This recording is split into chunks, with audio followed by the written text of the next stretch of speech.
Good morning, everyone. It's beautiful Monday morning. Actually got some good weather. Thought maybe I'd be able to put my winter beater away, but I don't think it's going to be that good for that long. It's only March, and this is New England. So coming in this morning, I got a little vibration in the rear end, and I tell you, I get underneath there and find I got a bad U-joint. Which, you know, it's original. Now, don't be surprised by the amount of rust here, because, you know, this is a winter beater and it's been run through the salt up here in New England.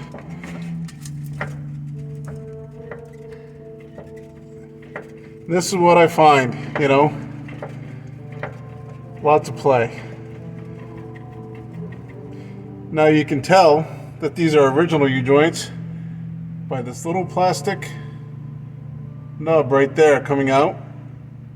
That means they've never been changed. It's only 152,000 miles on this rig, so I guess we'll get to changing them. Well, now, would you look at that? All four of them, their bolts came out. Yeah. I thought for sure I was going to at least break off one in there. But I don't want to jinx myself and say it was my lucky day, especially for a Monday. But here we are.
don't want to forget those.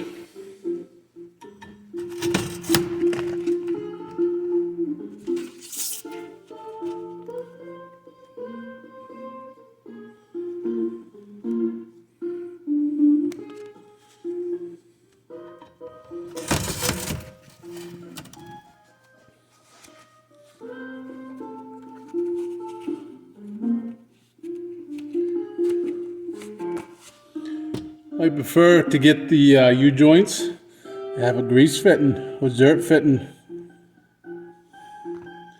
That way, when you maintain it once a year or maybe twice even, you can throw some grease in it, maybe it'll last longer. Maybe not. Depends on how you drive, I guess. So here we are, the new U-joints with grease fittings. And here are the old culprits. Look at that. That sure is not nice.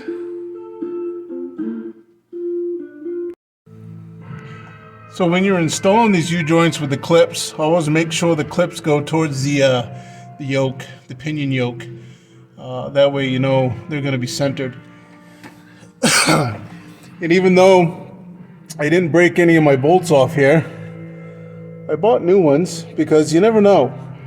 They're original, they stretch, they break when you're driving. Why take chances? It's only $8.